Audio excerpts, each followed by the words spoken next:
je voudrais ensemble, moi y compris, nous interpeller sur notre manière d'assumer la tâche du bon pasteur.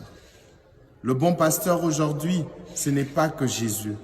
Le bon pasteur aujourd'hui, c'est le parent pour leurs enfants. C'est l'époux pour son épouse, l'épouse pour son époux, le prêtre, le pasteur pour ses ouailles. Oui, frères et sœurs, l'aîné pour ce cadet. Tous nous pouvons jouer ce rôle du bon pasteur.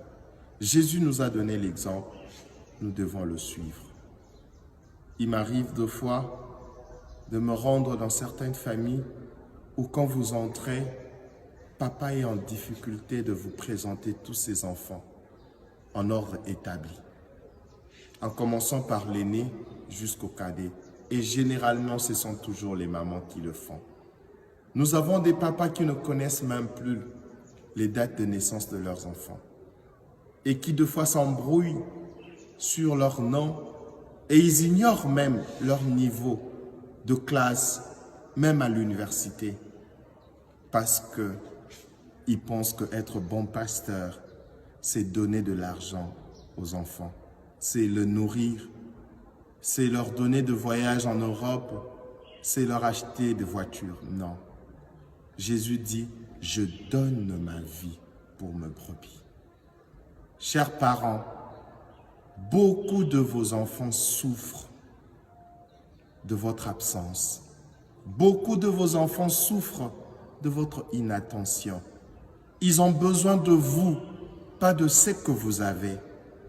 Vous n'êtes pas parents parce que vous avez de l'argent. Vous êtes parents parce que Dieu vous a permis de donner la vie. Cessez, s'il vous plaît, de présenter à vos enfants vos avoirs et leur cacher votre être. Vos enfants ont besoin de votre être. Jésus ne nous a pas montré les avoirs. Jésus se donnait à nous.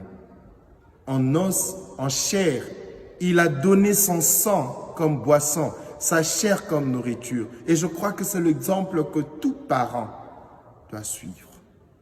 Vous avez aujourd'hui des familles d'apparence heureuse où ils ont tout.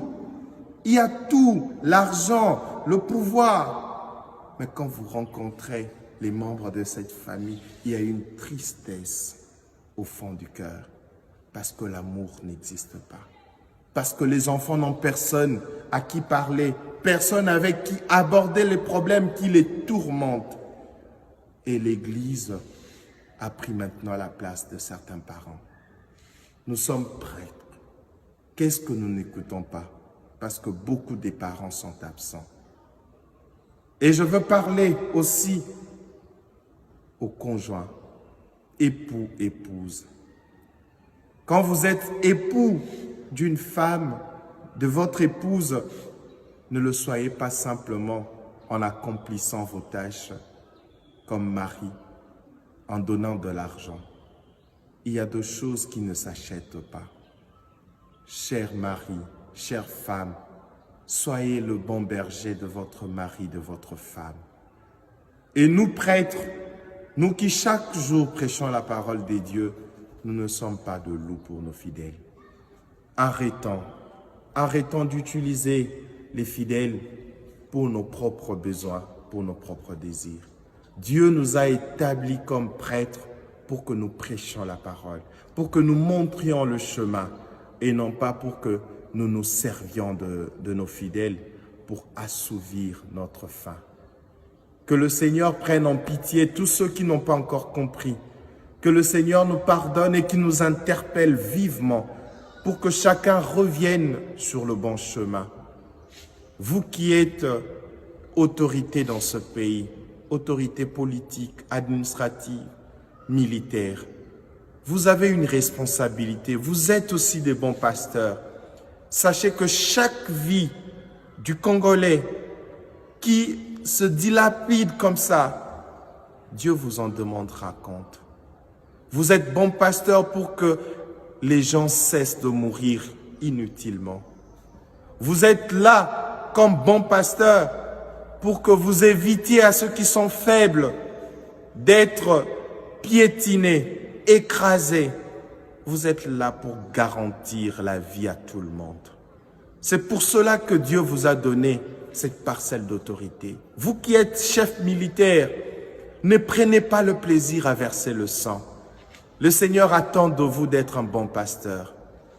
Il vous en demandera compte.